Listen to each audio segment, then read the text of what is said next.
नमस्कार। राजस्थान में किसानों द्वारा ऑर्गेनिक खेती को बढ़ावा देने के लिए राजस्थान सरकार को सहकारी बैंक ऋण प्रक्रिया में बदलाव करना चाहिए। ऑर्गेनिक खेती और किसानों को दिए जाने वाले सहकारी ऋण का आपस में दिए बाती जैसा संबंध है, क्योंकि ऑर्गेनिक खेती की शुरुआत के 2 साल में किसान को अपनी जमीन और बोई गई फसल पर मौजूदा रासायनिक वाले खर्चे से 3 गुना ज्यादा खर्च करना पड़ता है, जिसके लिए किसान ऑर्गेनिक खेती की रिस्क लेने से कतराते हैं। हालांकि प्रदेश का प्रत्येक किसान इस रासायनिक वाली खेती से छुटकारा पाना चाहता है, लेकिन समय पर उचित गाइडेंस नहीं मिलने और ज्यादा खर्चा मेहनत करने के बावजूद भी कम उत्पादन के व्यय से किसान ऑर्गेनिक खेती करने का फैसला नहीं ले पाते हैं। ऐसे में राजस्थान सरकार को सहकारी बैंक ऋण देने की प्रक्रिया में बदलाव करते हुए किसान को नगद राशि देने की बजाय सरकार द्वारा कम से कम अगले 2-3 साल तक कम कीमत, उच्च गुणवत्ता और सब्सिडी के साथ ऑर्गेनिक खाद बीज सहित खेती फसल के लिए जरूरी अन्य प्रोडक्ट किसान को उपलब्ध करवाने चाहिए। ऑर्गेनिक खेती के सपने को साकार करने के लिए सख्त कानून बनाने ही पड़ेंगे। सहकारी बैंक नगद ऋण मिलने में कमी और सब्सिडी योजना के कारण किसान समिति से ऑर्गेनिक खाद बीज लेने के लिए मजबूर हो जाएंगे,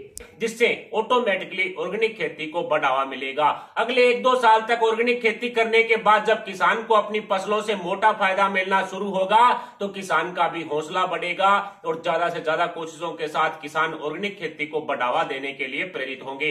इस व्यवस्था के साथ ही रासायनिक खाद बीज स्प्रे आदि की दुकानों के मालिकों के साथ भी सरकार द्वारा संवाद कर समन्वय स्थापित करना चाहिए, ताकि खेतों में रासायनिक प्रयोगों को कम करने के लिए किसानों को उचित रास्ता दिखाया जा सके। इसके अलावा कृषि विभाग को अपने समस्त अधिकारियों कर्मचारियों के साथ ऑर्गेनिक खेती का युद्ध स्तर पर प्रचार प्रसार करना चाहिए। साथ ही ग्रामीण क्षेत्रों में किसानों को ऑर्गेनिक खेती के फायदों के बारे में युद्ध स्तर पर जानकारी उपलब्ध करवानी चाहिए। सुझाव अच्छा लगा हो तो लाइक करें, फॉलो करें। जय हिंद, जय भारत।